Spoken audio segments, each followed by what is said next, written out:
A great Monday morning to you all. I hope everyone is doing well. We've got a very, very important, very, very emotional show for everyone today. And as you can see, right at this moment, we're a little light on the family. We're hoping that we're going to have a couple of people to join in.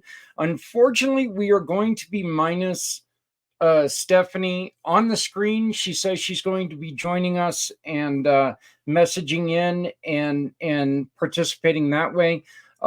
We do have an announcement. We're probably going to be switching the time of the show because Stephanie is so important to our mission that we don't want to exclude anybody. So we're going to be talking about that with the family, and we're going to let you guys know.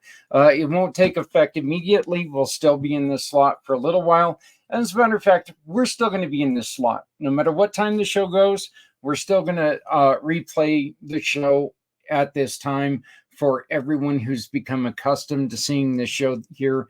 And we don't want to upset the apple cart. We want to make sure that everybody can still participate. As you all know, I replay these shows many times throughout the week just because there's so much good information that is shared. One of these people who has shared some of this great information is a new member to our family, Miss Diamond Drip. How you doing, Diamond? I am so happy to be here. Thank you so much for having me. Well, we're thrilled to have you.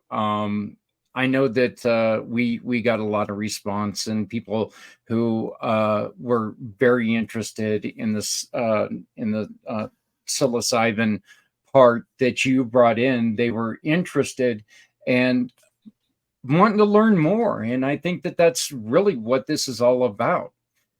Diamond, you also do a lot of other thing with business. Why don't you explain to us what a business resilience coach is?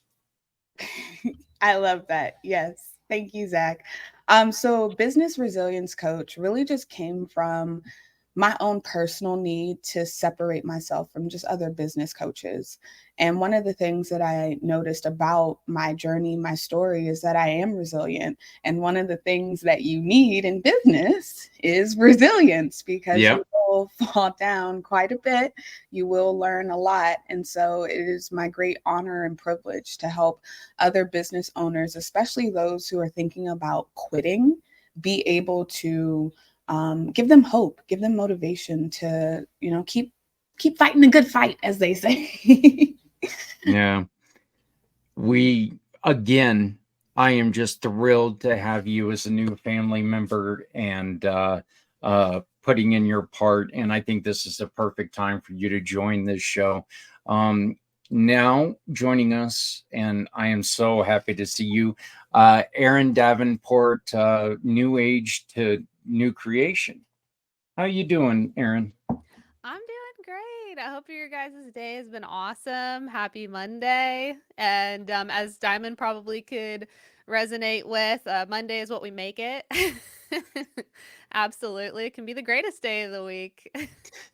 You know, this is something that is really off topic, but I just noticed you guys have like the same color hair now.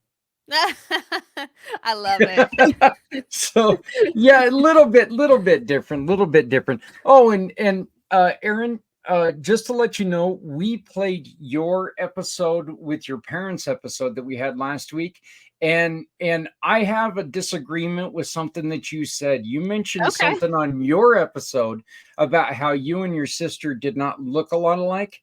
I'm sorry, sweetie, but I disagree with you. You and your sister look a lot alike. So, but we spent a lot of last week playing your two episodes back to back because we spent 2 hours with your parents last week, which was something that we'd not done so far. But after the loss of your sister, and then so we ended up putting the 3 hours together and playing it quite a bit last week, and it was extremely moving. And I know that we had a lot of people who were reacting to it. Why don't you tell us a little bit about what you're doing, and then we're going to go on ahead and get to our guest. But how do people get a hold of you, Aaron, if they want to talk to you more about what you and your parents were talking about? If you've got somebody to worry about that they're worried about in their family, because you brought it up, you've still got a sibling that you worry about every day, and you went through your own demons and your own battles. So anybody who wants to talk, Aaron's a perfect person to contact. Yeah, thank you so much. And so, as anybody who's listened and tuned into us before and during my share, I'm kind of like in a transition, a cocoon, you could say, of shifting. But I do have a background as a life coach and recently had a born again experience this year that's just been really amazing with this new chapter. So, I have a lot of insight and so if anybody wants to reach out to me, please, my email is my first name, Aaron, at New Age to New Creation. So luckily that's there on the screen for the most part, .com. And feel free to reach out to me. I also have a trip that's going to Kenya in February, and I'm really excited about that. And just the amount of healing that happens when we come together in a community, especially when we are removed from the atmosphere where we are so comfortable in our day to day doing the same thing, unless we're very intentional about that, and really just to get outside that comfort zone and lean in and grow together.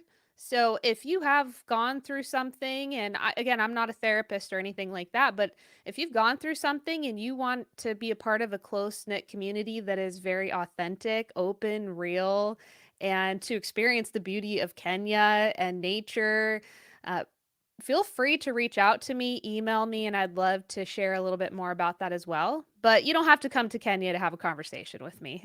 So feel free to email me and I would love to connect with you further. But yeah, I'm very passionate, as Zach talked about, that, bringing awareness, helping people who are struggling with their inner demons, as he mentioned, and what I've gone through as well with that is I can tell you I've been in a dark place where, like, what is the point of life? And we have these questions, and what do we do with those questions is really important. And so my younger brother, he really struggles still today. My dad had my biological dad had suddenly passed away, and my little brother was 10 and was the one that found him at the kitchen table, and he had just died. And there was no explanation, there was no expectation that that was going to happen. And so he's gone through a lot of trauma. And so that kind of darkness still follows him today. So, as Zach said, there are still people on my heart that are very close to me that I do, you know, worry about, I guess is a word you can use. And that I try to stay in touch with him intentionally because I know what he's navigating through, not only just as a sister, but as somebody who cares. Yeah, we unfortunately, and not meaning to do any disservice to your family, but we haven't had a lot of time to talk about your biological father. We've focused a lot on your sister, but losing any parent, thankfully both of mine are still around. They're getting a little bit older, but both of mine are still around. We're actually very close because we've kind of stepped in to start taking over the bills so they can live the twilight of their life and stuff. um you know but I know that we're trying to prepare ourselves, but I'm not 10. I've been 10 a couple times, 5 to be exact, but you know um I just know that I'm not going to take it very well. So I can just imagine. But ladies, this is a subject today that I don't know if either of you guys got to watch the interview the pre-interview that Holly and I did, but we did something that was, the discussion that we had was very impactful in my life, because her and I have,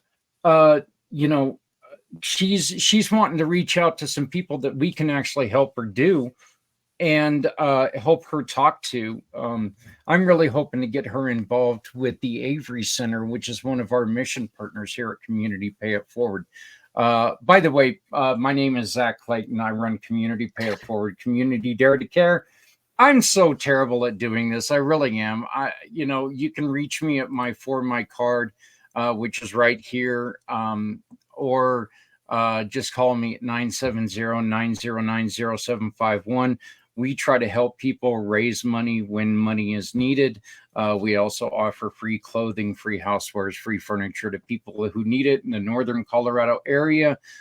We'd like to talk to you about how to work with us to work for your community. So just reach out to us anytime. But joining us now is our guest, a friend of mine. We've gotten to know each other over the past couple months, thanks to a Colorado meeting. Miss Holly Miller. Holly, how are you doing? I'm doing amazing this morning. Thank you so much. Well, when you and I first started talking, I was a little confused on what was going on, because you are doing the oils, the essential oils and everything, but you're doing it for a specific reason. And that reason is very, very powerful. Why don't you first tell us about your reason, please? Well, if you don't mind, I'd like to first say, hi, Diamond. You got a beautiful smile, and I resonate with that big time. And Aaron, I do want to go to Kenya, but I also, I feel the empathy for losing a sibling. My brother passed away 18 years ago, so I know what I went through. But why I'm doing what I'm doing is it's extraordinarily personal. I love my essential oils for sure. The emotional side of essential oils is where a lot of people don't understand. And it's been such an awesome journey of being able to understand the impact of what they can do for your body physically, as far as health concerns are a point. But when you dive deeper and you can understand that every single plant on this planet has a purpose, that's multitude of purposes, whether it's warding off and fighting bugs or bacteria, etc. And they also are multifaceted in that they can and do all have an emotional component to them. So it's understanding what they can do for you emotionally, and how they can calm you down, how they can give you energy, how they can give you peace, help you sleep, maybe help you through emotional turmoil that you're going through, help you to forgive, which is huge, help to motivate you, things of that nature. So what is it about the oils that make them, in which, there's always the senses that we have. There's something in the senses that can always be a calming effect. Obviously, there's also the senses that can do it the opposite. But what is it about the essential oils, in which, as you can well see, I've got I've got my scented candles going. I've got the wax burner going. Usually I have some incense going. The only thing I don't have are essential oils right now. But, and then of course I got the dogs going, and that their going is in the wrong direction. But, so yeah. But what is it about the essential oils that that people are really starting to gravitate to? Because I know essential oils have become so important to so many people. Yeah, it's almost a bandwagon effect, it seems, which I guess has its pros and cons. But I think what people are starting to really understand is that your sense of smell has an instant and immediate response to memory, and how your brain is going to internalize that. So if you've ever had an experience where you've walked in a room and all of a sudden grandma is on your mind, and you're like, oh my gosh, this smells like my grandma's house when I'd walk in on Thanksgiving morning, and it smelled like the best pumpkin pie on the planet. Um, and you instantly have that memory that gives you that serotonin and endorphin rush, that dopamine feel, and it brings you such joy, and you have absolutely no idea. And that's because of that connection. And matter of fact, when you smell anything, whether it's an essential oil or an onion, it doesn't matter. Um, your brain, it goes through your olfactory, which is right here, which goes into your directly into your limbic system, which sends signals to your brain to tell your brain how to respond. um, it gives you a memory, and you may not even know it. And so it can be good and it can be not good. Most people love the smell of like oranges and things like that because it has a release of serotonin. Um, but not everybody does, because everybody's trauma or trigger could have been they lived next to an orange field and their, you know, childhood wasn't so great. So that can always be, you know, an issue. But it's very interesting how it works, and I love it. I've been doing that for 10 years. It's been really fun. You had to, well, you didn't have to, obviously. Your story, which we, if you don't mind, we'll get into now. Um, you were driven to try to help people because of a loss that you suffered because of an incident that happened when you were very young. Hmm. Can you please tell us your story? Well, it goes back, geez, nearly 4 decades ago, because I am that old. I was, I'm still older, and I I was, definitely look older, so that's all I'm going to say about that. But hey, it's good when you still get carded at this age. yeah, I'm yeah. like, yay. But I was 14 years old, and I was with my girlfriend Julie. I was staying the night at Julie's house, and Julie and I decided that we were going to go to a party. We were going to go to a drinking party, and we started to walk to this drinking party. Which in Colorado, when you go to these parties, they're not like, at the neighbor's house. They're outside. They're far away from town. They're usually outside of city limits, things of that nature. And so we decided we were going to hitchhike to the party. And we walked quite a bit, and then we started to hitchhike. And we had a gentleman pull over, and he picked us up. And I instantly knew I knew who he was. I was like, oh, hey, I know you, but I can't remember your name. And he gave me a name, which instantly sent some like weird red flag signals to me, because it didn't sound right. I'm like, oh, that's weird. That doesn't sound like the name I was thinking in my head. And we drove up, and the party was there, and he passed the party and kept driving up the mountain. And I'm like, yo, you need to pull over. What's going on? Like, hey, we want to go to the party.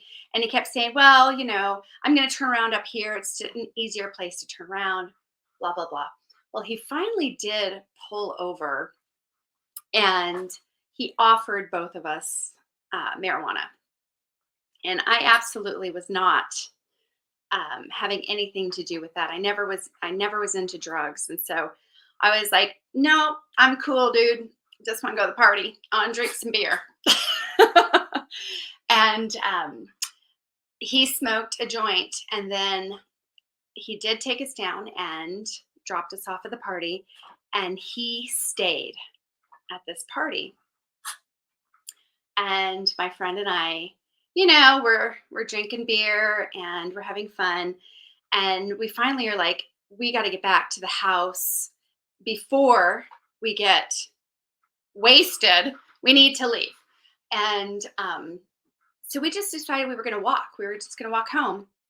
And no big deal. We'll just walk.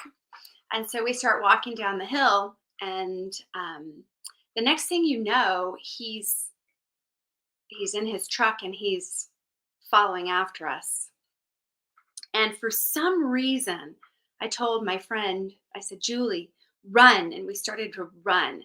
I don't know why, but I was afraid. It had that internal fear. And I don't know if it was Julie or if it was me. I don't remember. But one of us fell into a puddle and we got drenched. And I don't remember which one of us it was. And that's when he pulled over and stopped and was like, girls, come on, I'm going to give you a ride.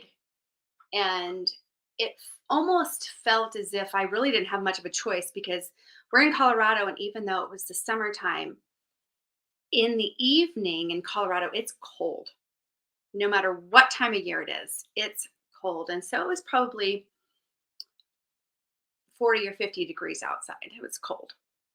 And now one of us is wet. And so we got in the truck and started to head down the mountain. And it was just a few minutes later when he pulls over to the side of the road, says he needs to go to the bathroom, gets out of the truck and goes behind the truck. This is when he retrieved a knife and zip ties. And then he came around to the side of the truck. I was sitting in the middle. It was just a one seat, kind of bench seat truck. And I was sitting in the middle, and Julie was sitting on the passenger side, and he opened up the passenger side door and reached over with a knife to my throat. And my immediate response was to laugh, because I thought it was a joke. I'm like, what? I'm like, very funny. Move on with your tricks. And I realized pretty quickly that he was serious. And he bound both of us and then made Julie lay down on the floor of the truck and then had me lay down on the bench of the truck. And he drove around for a while. I don't know how long. And I kept looking out the window to navigate where I was. It was a small town. And so I kind of knew where I was, but I wasn't 100% sure. I kind of knew where I was. And Julie was crying, and I just remember the radio was on, and I was singing to her. I don't know why that popped in my head, but I was singing to her and holding her hand with our hands tied and just telling her, we're going to be okay. It's going to be okay. And he finally stopped. He pulled over at a dirt gravel parking lot out of town. And he proceeded to rape us. And he raped me first. And then he raped Julie. And during this time, I never once thought that we weren't going to be okay. I don't know why. I really don't. I have no idea. But what was going through my head was, how can I get this guy? Like, how can I get him? And so I remember walking around to the back of the truck and looking at his license plate. And I memorized his license plate. I still remember it. I still remember his license plate number. I remember looking into the bed of the truck and memorizing like the things that were in the bed of his truck and where the spare tire was. And inside the truck, he had a rip in his upholstery, and I was pulling the foam and stuff out and shoving it into my pockets. And I was ripping out my hair and I was throwing my hair into the truck. And this was long before DNA was known. Like, we didn't have any idea about this. But for some reason, this is just how my body responded. And I was just going through the motions of how I can get this guy. And finally, he's got us both back into the truck, and it gets a little fuzzy because I don't remember the specific details, but I don't know how he let us go, because during our trial, he had told the court said he had intended on killing us.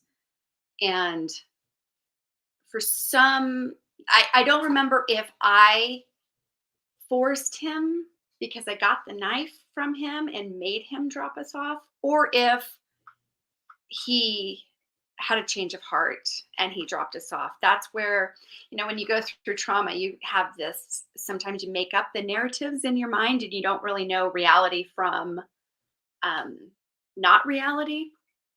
So that part of it, I'm really pretty fuzzy on. But he ended up dropping us off fairly close to where my brother lived. And my brother's neighbor was Julie's mom. So that's where we were supposed to be staying the night. And as we're driving there, he warned us and he said, "You remember, I know who your family is. And if you say anything, I'm going to kill you and them." And the threat was not real to me, but the threat was very real to Julie. My family, I just remember thinking, if you really did know my family, you'd know that my dad will put a bullet through your brain. And my brother will torture you before he puts a bullet through your brain. So that was a threat that was so laughable to me. And it never even crossed my mind that I would not report it. It just was never, ever a consideration. And we ran, and Julie ran straight home and went straight into the shower. And I ran straight home, or straight to my brother's house, and called 911. One of the things that first got your awareness up was his age. He was sticking around the teenage party, and he was quite a bit older. Yeah.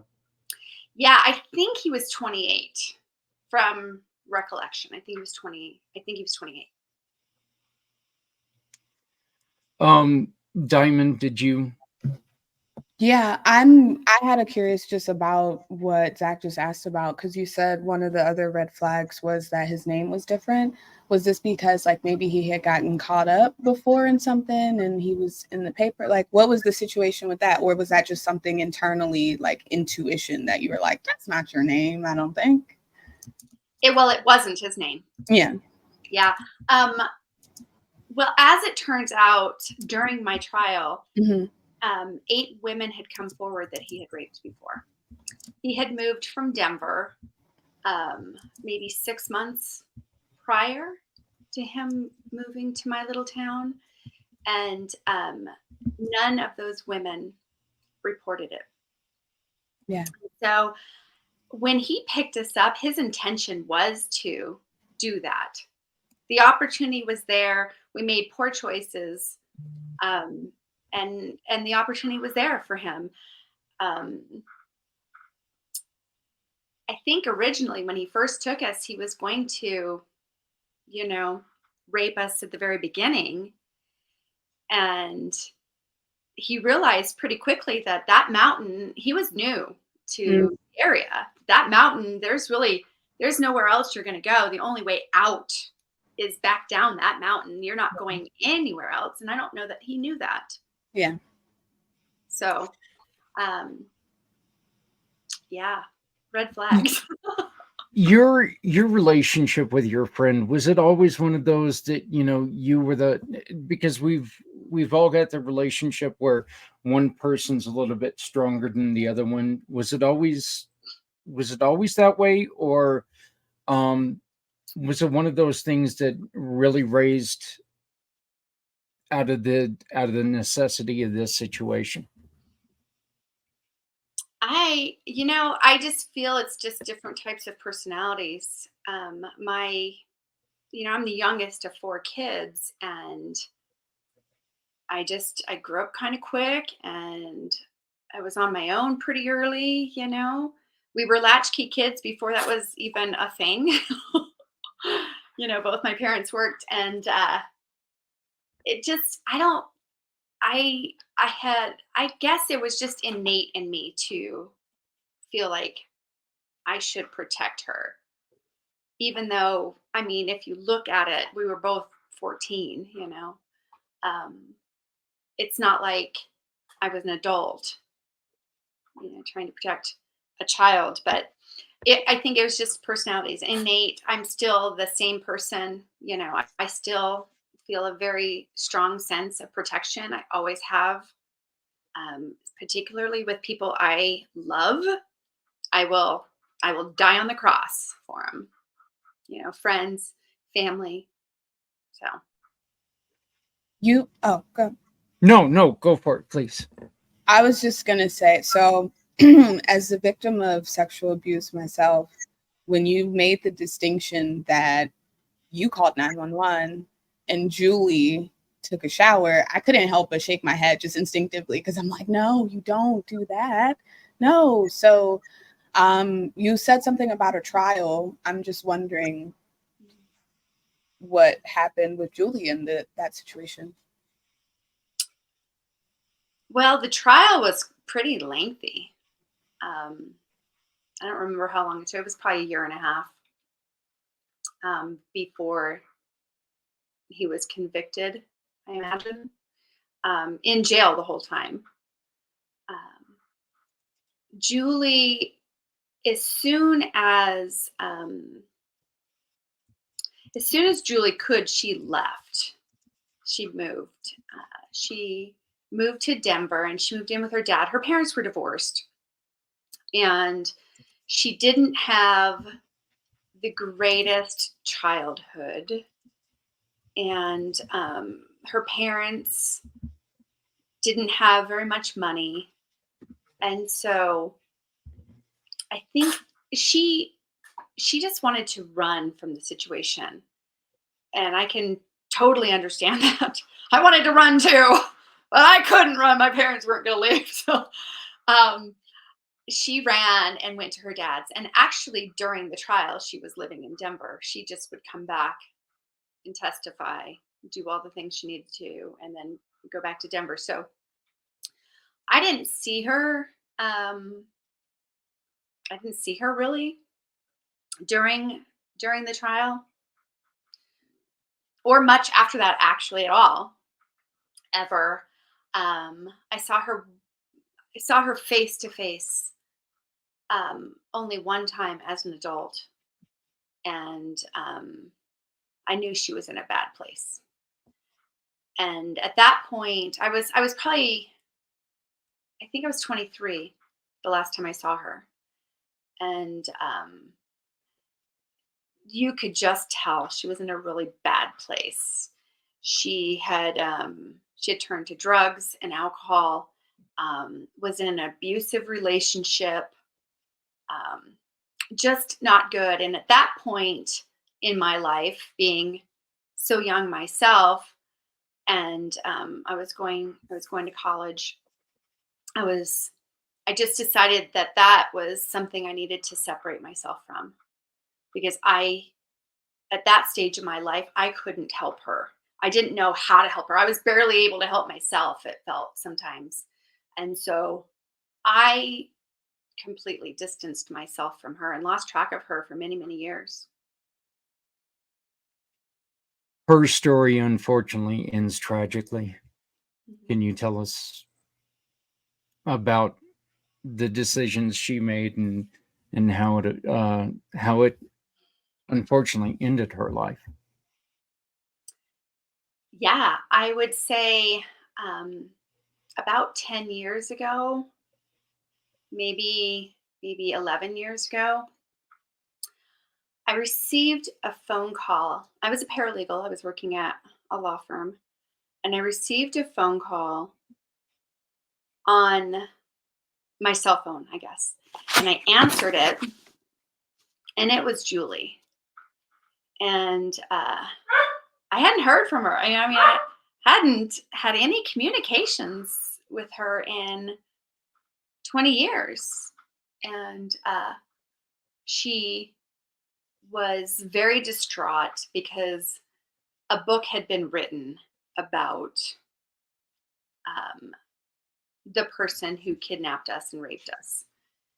And it was his mother who had written the book. Now, I had found out about the book maybe a week prior and had read the book myself, and I was pretty emotional as well. It was really disheartening, all of the lies and the way we were portrayed in this book. And Julie called me because she wanted us to sue the author of the book. And working in a law firm and understanding how the law works, you can sue anybody for anything. They look at you wrong, you can sue them, Yeah. for detriment. It doesn't matter. Um, and I just didn't have it in me to pursue that for several reasons.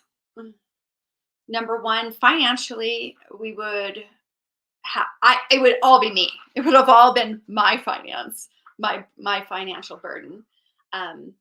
But even more so than that, I had to really dig deep as to what my motive would be if I were to pursue a lawsuit. And to say that you won, because the woman did not have money. So even if we had won $1 million in a lawsuit, we would have never seen a penny of that money. And to put myself through reliving it over and over and over again for another trial, another lawsuit that's going to be years in the making, it was not in the cards for me. So I told her, listen, I get it. I explained to her all of my thought processes on how, and it said, would we win this lawsuit? I said, yeah, we absolutely would, because we absolutely had the facts that could prove all of the things. We had the court trials, from our testimony and everything. So yes, we absolutely would have won, but at what cost? And so I wasn't willing to do that. And I think that was just another jab, another part of the death of Julie. It was just another her feeling defeated and just more trauma, more damage, more all this. And so Julie's path went down a very dark area. And having spoke to one of her brothers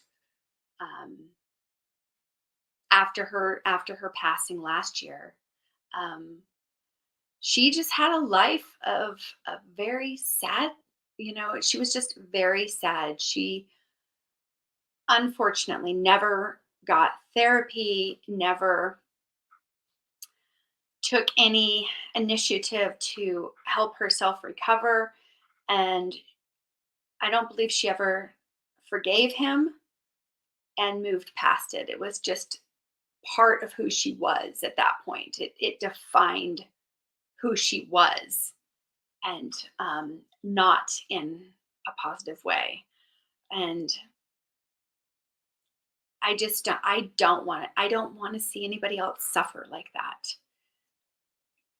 And if I could be one person's road to recovery and not die 37 years after the fact, it would just change everything. And that, to me, is why I do what I do and why I chose to go down this road. And it took me years to figure it out. I had no idea. I never in a million years thought I would ever do this. I mean, who wants to talk about that? Certainly wasn't me. I swept it, underneath. Not afraid of it, but definitely not wanting to be like, oh, look at me. I was raped. I was kidnapped. I was, held at knife point. All these things that nobody wants to. I definitely never wanted that to be my scarlet letter. Well, I want to bring this up. You didn't go through with you did not go through with the lawsuit, but you didn't sit pat when it came to this book. You took other actions.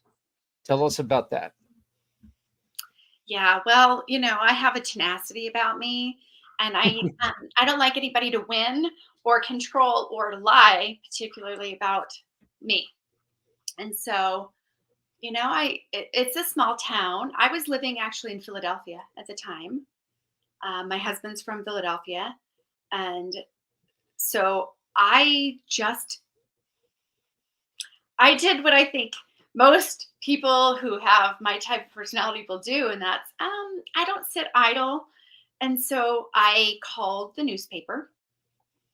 I made a public um, response to the book, and I was interviewed by the local newspaper. We only have one newspaper.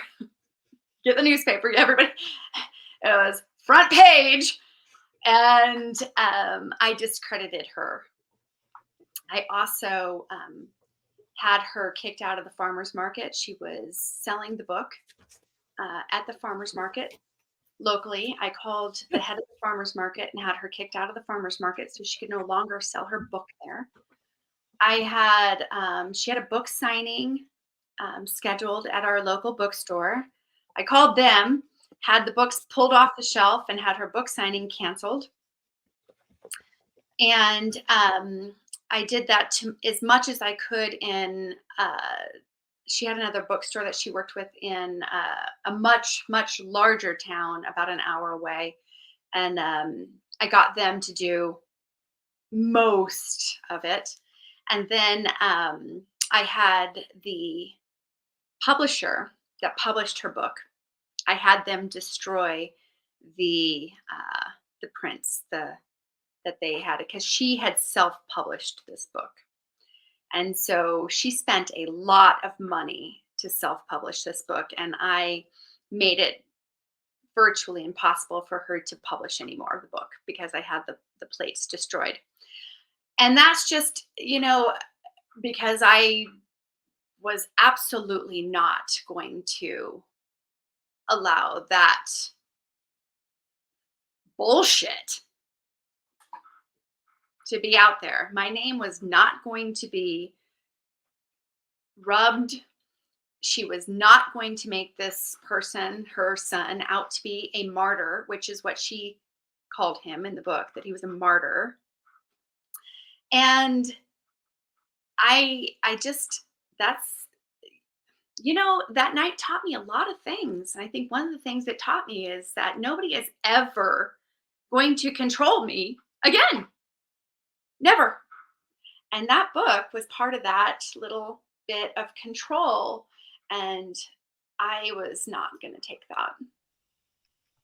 I have a question based on what you just said about that control piece, because something about that like resonated in me, and I had already had like a question.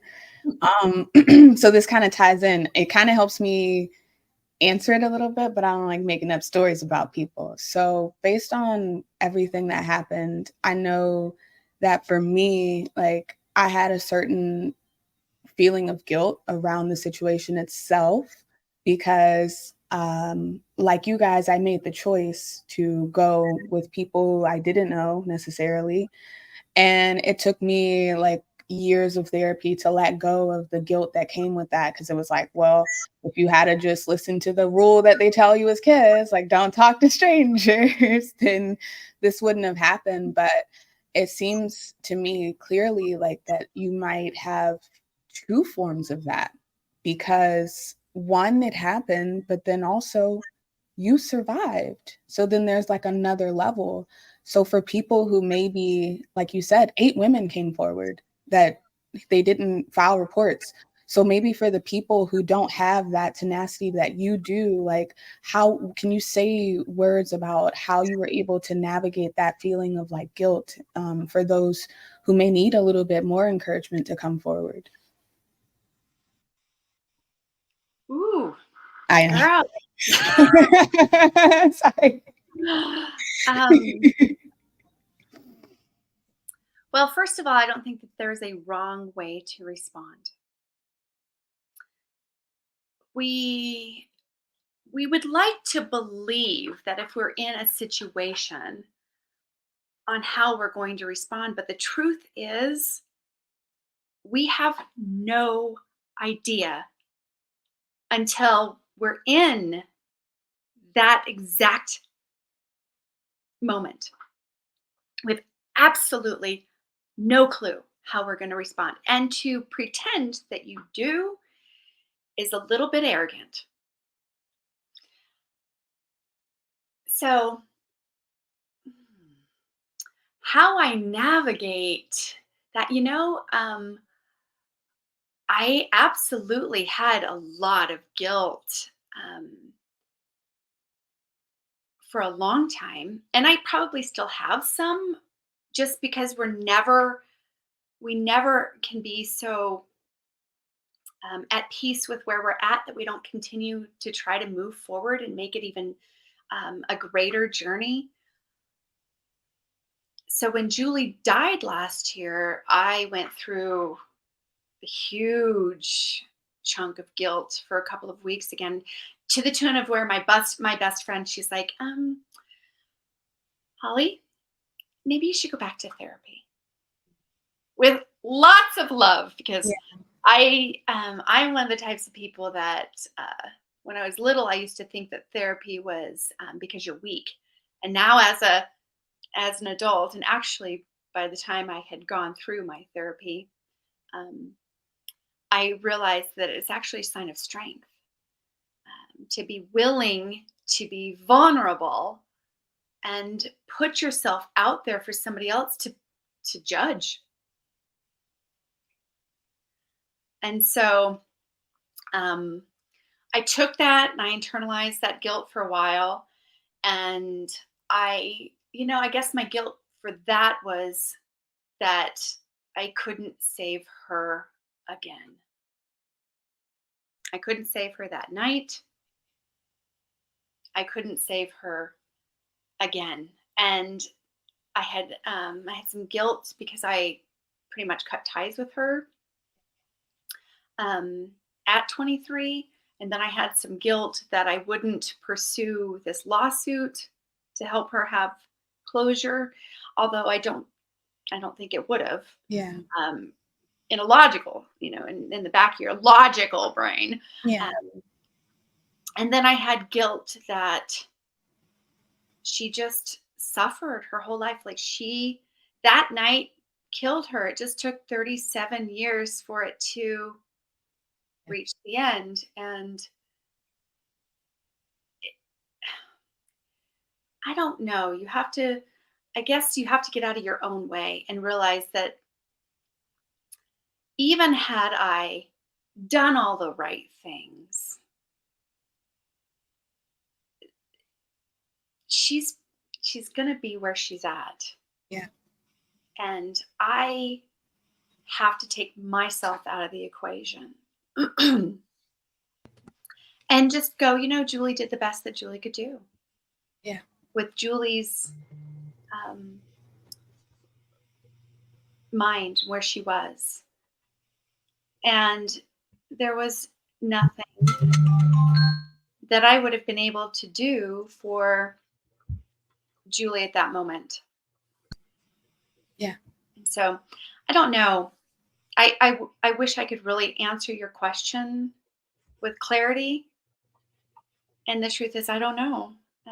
We navigate our own journeys, and we just try to love ourselves enough to have enough grace to be able to realize that I'm not God. I will never be God. I will never be perfect. I can work on having, like, striving for perfection, but knowing that that's never going to be an achievable goal. Yeah. Strive all day long and I will still never be the Lord. Yeah. So it's just understanding that and giving and not comparing yourself, because that's, what's that saying? Comparison is the thief of joy. Oh, it's so true.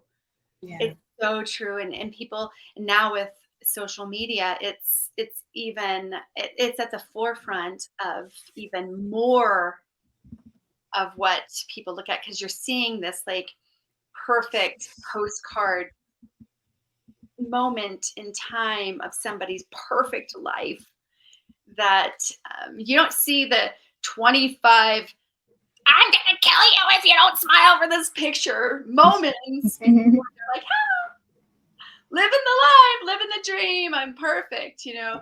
Life is not perfect. Life is messy. Life is super, super messy. And so people will compare their lives to somebody's snapshot of perfection that that they are only letting you see. They're letting you see this tiny little bit, and our lives are so much greater than that. Yes. Thank you. The public itself, we know that Julie wanted you to continue with the trying to take mom to court. The public itself, did they understand, or were there quite a few of them that were trying to also lead you in the way of, you need to take this lady to court, you need to do this? Oh, not really. My husband at first to be honest, he just wanted to go shoot her. Like, he just wanted to hop on a plane and fly to Colorado and just kill her because she was the devil to him. And my husband actually went through a period of time where he was extraordinarily anxious and had trouble sleeping because of that. And he just saw everything that it was doing to me. And it was really hard for a while. I mean, I probably went through, 6 months of kind of depression. I remember calling out my best friend and just literally bawling. I mean, just bawling hysterically because I couldn't believe that somebody would do something so detrimental to my character. And I'm like, how can this woman say this and be so brash and hard and cruel? It was just cruel. It was cruel. And it was just mean. Like, how could you say such horrible things that were so not true and documented not true? Did you read the book? Mm-hmm. You read it from cover to cover? Oh, yes. And yeah, yeah. takes all kinds in this world. I mean, look, we all love our kids, and we're going to try to stick up for our kids to the best of our ability, but at the detriment of someone else. I'm not going to understand that, but Holly, who were you able to go to that helped you get through this? Oh, Maureen Knuckles, my angel. She has passed away now. She was my therapist, and God bless her. I put that woman through some serious hell. Mm, Seriously, she just never gave up on me. She never quit on me, which was shocking because I think I would have quit on me. I was a bullheaded kid. I'm a bullheaded person. No, I am still a bullheaded person. I was very, very bullheaded. And, we had therapy once a week, and it was like for, I would say, almost an entire year. The only thing that came out of my mouth during that hour-long session was F you. You don't know what the F you're talking about. How the F do you know me? I mean, I basically just told her to fuck off every week after week after week. And she would pull and she'd try and it'd be like, sorry, lady, you got nothing. You can't help me. And then finally one day she was like, and she'd been telling me this, but finally one day it got through to me. She said, the only way you're going to get out of this is if I release you. And I'm never going to do that until you start talking. And I'm like, damn you, court system. I was so pissed. I was so angry. And thank God they did that. Thank God the victims advocacy was so pushy in this, because she saved my life. She saved my life. Absolutely saved my life. At what point did your defiance become realization that, oh my God, this is working? I'm feeling better. I don't know that I ever actually had a defining moment.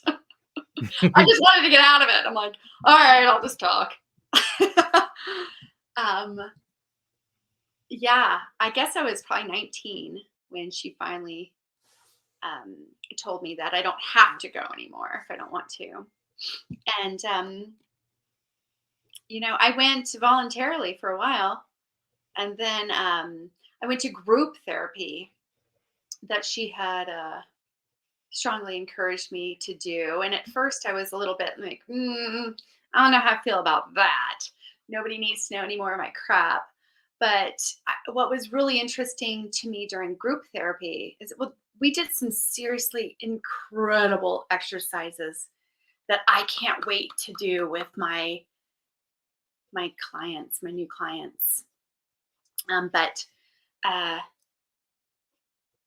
think that one of the greatest things for me was to understand that I wasn't alone. And there was one lady in particular in this group who was quite a bit older than me. I want to say, well, at that time, I mean, she was probably only like 5 years older than me, but at that point, I felt like she was, much older lady. And she had been raped by her father for like years and years and years, and had several children from him. And that was so, I just remember listening to her story and just crying. And I kept thinking, Jesus, what's the big deal about mine? Mine was only like 6 hours long. Like, Yeah. what does she do 6 hours in a lifetime? And she was like 13 years of, and she has kids. And I'm just like, oh, her story impacted me so much. That was a very huge turning point for me to really see. And it actually kind of led me down a path of social work. So I did social work for a long number of years, and I worked with kids in foster care, and I did AmeriCorps for a year. And I volunteered at the DA's office in a Scared Straight program that I helped, and ironically went to the prison that my assailant was in. Not at that time, because he had already been murdered at that point. But I went to that prison, and that was pretty crazy. Um, but it was, it led me down another journey, another path, and then I went into residential treatment. I worked in residential treatment with boys with behavioral issues. Hmm. They were ages 6 to 14, and that was just another, like, oh my gosh, how can I feel so bad about my little moment, my little snapshot of crap, when these kids are being sold for drugs, given away so that somebody can be pleasured, so they can have, another I don't know how they divvy out, but another gram or another bag of meth or whatever. Just was so incredibly disturbing. And I did that. I worked in residential for 8 years, and that was a really hard job. It was a really hard job. And so I think just seeing um, that my little snapshot really isn't, like, if these kids can survive, you know, and ironically, I've got my 8-year-old great nephew who has moved in with us, that's been living with us, and we're fostering him because my niece is a drug addict and an alcoholic, and she has abandoned her children. And so now I'm taking care of this little boy. It's so strange how it all works and how it all comes to, like, this full circle of life. And then Julie dies, and I have this realization that I need to do something more. And I can't just idly sit on this just because I don't want to talk about it, just because it is ugly, just because it's hard. So what? You know, one of the things that I can relate to you is I see people with TBIs, traumatic brain injuries, who can't speak, who can't walk, who are unable to function properly. And I see them, and like you said, it's like, what the hell? I have migraines every day. That's my curse from my TBI. And I tell them that I have migraines, and they treat me like, they're like, oh my God, how do you live with that? And I'm like, I'm able to function. I have, and it's one of those things that you look and you say, good God, things can be worse. I have a question then, Diamond. I want to send it back to you. You mentioned forgiveness. What does that forgiveness look like for this gentleman? I don't want to call him a gentleman, for this person who's no longer with us. And Mhm. Uh, you know, I think it looks different for everybody. mhm. For me, there was an analogy, and I'm going to screw it up really badly, but it basically boils down to holding on to anger and your right to be mad. It's like carrying around a backpack of boulders, you know? It's kind of like you're so angry and you're so pissed off that you're going to drink some poison and you're going to expect them to die.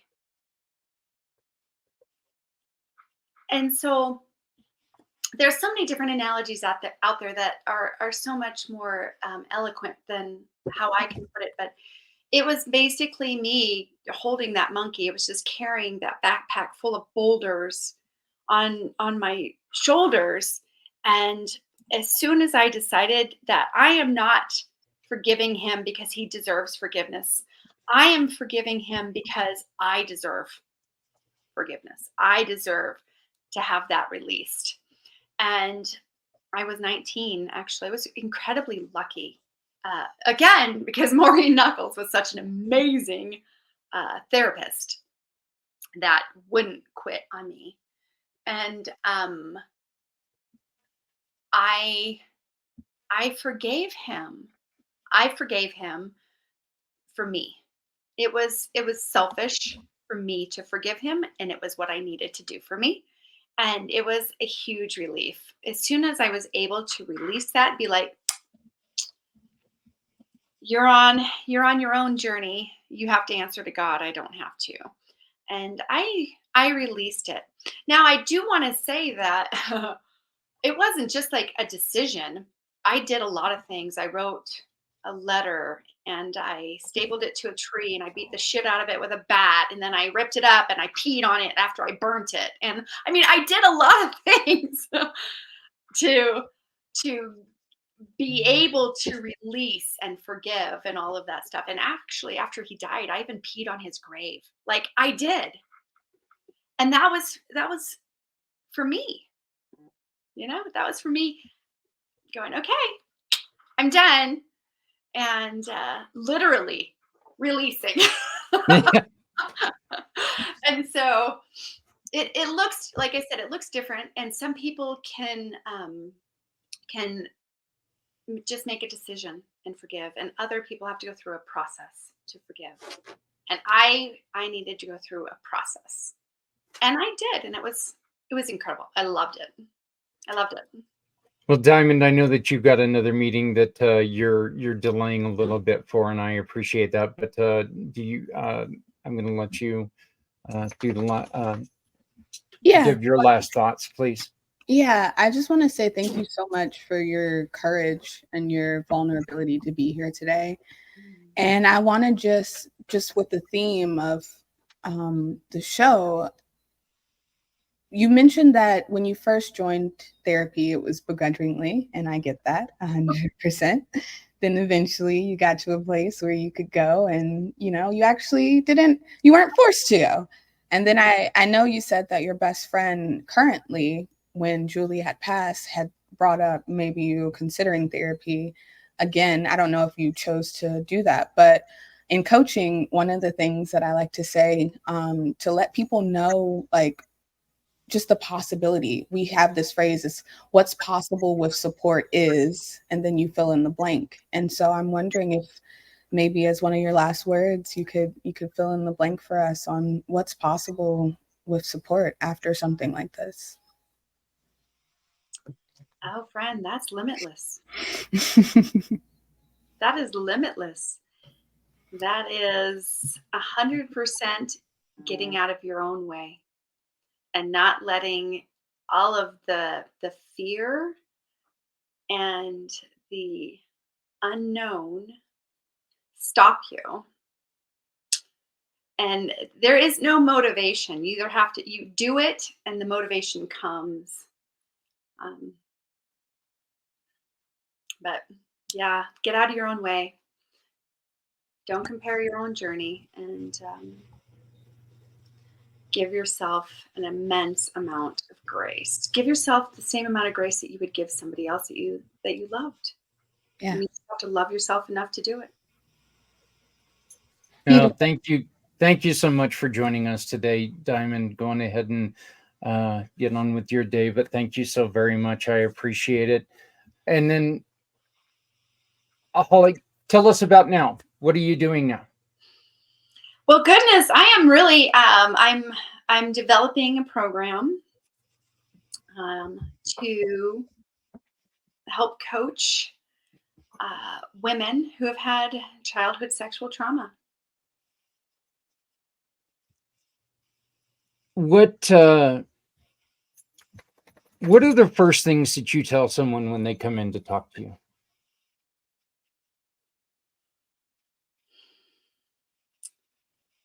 It is all relevant, Zach. There is no cookie cutter answer. Everybody is unique. Everybody's story, everybody's responses, and everybody's path and where they're at on that path is completely different. So it is all different. It is not the same.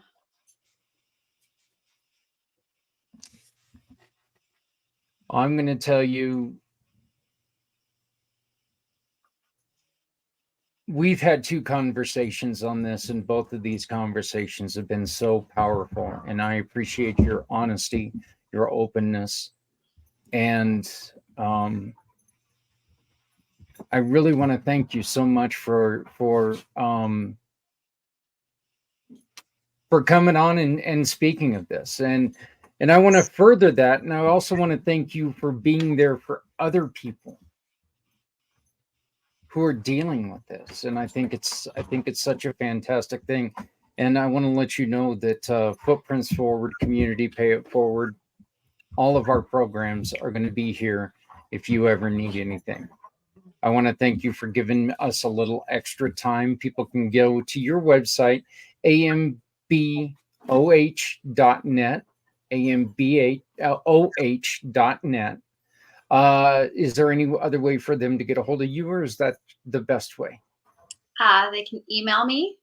It's holly@amboh.net. Okay. HOLLY@amboh.net. That sounds great. Do you have anything special going on with the oils right now that we can help you promote? Oh, I'm always doing something. I'm going to a convention tomorrow to learn more. So 2 or 3 times a year, I get more education, and so I'm leaving tomorrow for another several days of intense education and training. So I'm promoting all of my emotional oils. I guess we have some incredible emotional oils. This one happens to be Peace, so that I put it on before and kind of during our interview to help keep me calm and not overly speaking too fast, or trying to be able to calm my mind to have good thoughts and words. But do you suggest someone sit down and talk to either yourself or someone else when they're trying to find the right oils? Because I guess it's kind of like, putting on anything, that if you're just trying to mix stuff up, might not work right. If with the proper guidance, you can probably find a better fit. Do you suggest people contact you and have a conversation before they just go out and purchase any oil? well, it's like cars, I guess. There's some cars that have been produced over time that aren't really that great, and there are cars that have been produced over time that are incredible. What I will say is that because it is a kind of a bandwagon thing right now, where everybody's like, "Oh, essential oils," I'm going to buy them at the dollar store or at the gas station or at Walmart, and I guess I just have to. I don't know how else to be but blunt. Those aren't essential oils. Those aren't actually real. Those are mass produced, and they're nothing more than a fragrance. They're nothing more than a perfume. So while they might smell good, they are not going to do anything therapeutically for you. They're matter of fact, they actually could harm you. So fragrances are no bueno. They're not good for you. So I promote doTERRA for one reason, and that's because I've actually been to some of the farms and seen the production. I know all of the chemical constituents of each individual bottle of oil because I have on the bottoms of the oils, there's numbers, and you can go directly onto the science site and type in those numbers, and you can see the exact amount of linalool in lavender oil or whatever. You can see literally every speck of what is in there. And so you know exactly what you're putting into your body, because whether you smell anything or wear anything, it gets into your bloodstream. So even if it's fake, it's still getting into your bloodstream. So every time anything, whether it's pollution or Febreze or Glade plugins or whatever, all of those things get into your bloodstream, which can cause and have been proven to interrupt the endocrine system. So we have a lot of new health issues because of fragrances, like endometriosis is huge for women because of fake smells directly impeding your endocrine system. And so I would say do your homework. And I will slightly disagree with you. If you do your homework and you have the right brand of essential oils that you know is not a fragrance and all of that, you really can't screw up. You really can't. You can't buy, a bunch of different oils from doTERRA specifically and mix them into a diffuser and cause problems. You really cannot screw up. It doesn't matter. What I will say is when you are blending your own, you can cause slightly different responses. So for example, layering essential oils in a specific way for, let's say, sleep. If you layer them in different orders than is recommended, you might have weird dreams. Wow. Because it was mixed differently. Now it's still going to help you sleep, but you might have some It's just the waking up's going to be a little bit different. Instead of waking up nice and relaxed, you might wake up going, "The hell was that?" Yeah, and so that was one of the interesting things I learned early on in my journey. I had made my husband this hibernation blend, and I put it in a roller bottle like this, blended it myself, and he wore it at night, and he was like, "This is so amazing! It's so good." And then he ran out, and he's like, "Okay, you need to make it for me again." And I think I just layered it differently, and that next morning he's like, "Babe, what did you do?" And I'm like, "What are you talking about?" He goes, "Well, I slept, but I had very vivid, weird dreams." And I'm like, "I don't think that's possible."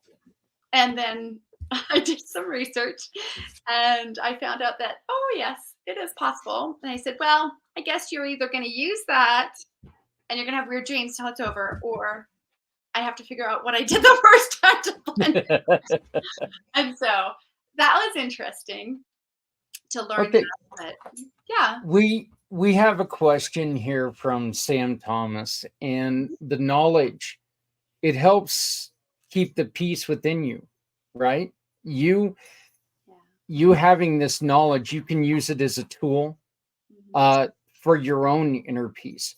The knowledge that you had, and I'll add to this question, did the learning that you have and the knowledge that you accepted and you took in through your years of trying to deal with this, Did that help you get over Julie's death at all? Was there, or was there just something completely, this was like everything that you learned was kind of pushed out the window because you were like, oh my God, this is something I just, this is something that's way out there.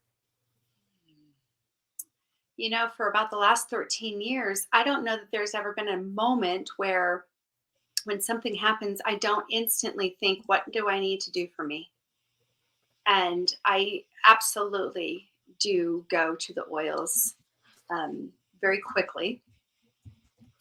And it's kind of fun to see that my kids are exactly the same way. I mean, my son, he's 15 now, and he instantly goes, "Mom, I just got stung by a wasp. Where's the lavender oil?" Like it's so interesting to see. And now with my 8-year-old great nephew, he's all about it. He's like, every night he's like, "I want you to put frankincense and lavender and serenity into my diffuser tonight." I mean, it's really kind of funny because, you don't know what kind of impact you're having until it's there. Like, I mean, my grandson is 4, and he was only 40 minutes old when he had his first experience with essential oils. And it was great because I got to anoint him with frankincense, which is in the Bible. It was so incredible to be able to take this brand new baby and anoint him literally on the crown of his head and down his spine with such a precious oil that is going to be so beneficial to his development. And I just know that, and there hasn't been a day in this child's life that he hasn't experienced essential oils. He's 4 and he's every single day of his life. And so it makes me feel very proud that I can help my family heal in, these physical issues, but also, when they're going through some stuff, we can deal with the emotional aspect of it too, which is really, it's really kind of cool. And you know what? You don't have to know anything about essential oils. You just have to be willing to have an open mind. And this little 8-year-old, he just looks in my oil box and he goes, this one. And he picks it out and he goes, "This is the one I want." And I'm like, "Oh my gosh, that was the exact one that you should have picked." Like, you just, so intuition really works really well with the oils too. So yeah, that is so that's so great. Sam's back with one more. Well, there you go. So Holly, again, I want to thank you so much. Your website is amboh.net. amboh.net. Yeah, that's my kids' names. Oh, okay. Amber is my daughter. Bodie is my son. There you go. Amber. I use a combination of my 2 sons' names as well on quite a few things. Just Free, Justice and Jeffrey. So yeah, I use that quite often. So please, if you ever have anything to announce, come back and join us again. We would love to keep up with what you're doing. If there's anything that we can help you by spreading your word, please contact us because we're always going to be here. We would like to help you help as many people as you can. Sam, thank you very much for reaching out. I greatly appreciate it. So, but also to Aaron, who had technical difficulties, and to Diamond, who had to jump off. from the rest of the family. Please remember to love somebody out there because somebody out here loves you. Remember, if you're not helping someone, you're hurting everyone. No one needs to go it alone when we all come together.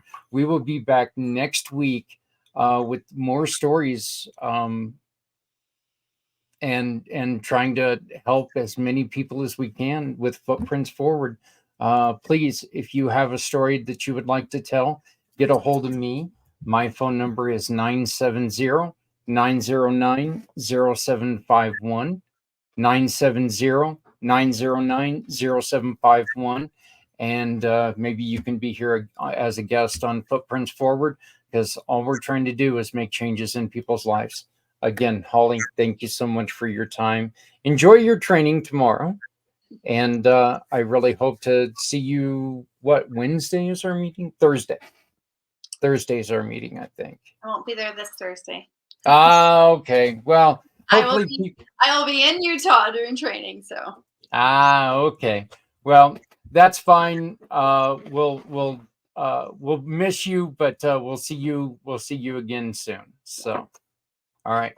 We'll be back next week. Thank you all very much. Please, any questions, 970-909-0751.